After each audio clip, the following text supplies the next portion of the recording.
Nangayo kag respeto? O gusto ka respetuhon sa uban? What? Pag-usapan natin yan. Let's go!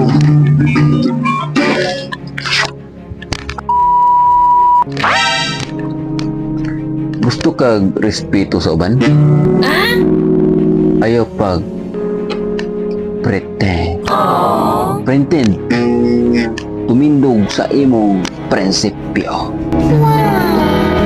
Ayaw pagpaubos sa imong kaugalingon. Para lang ma-accept.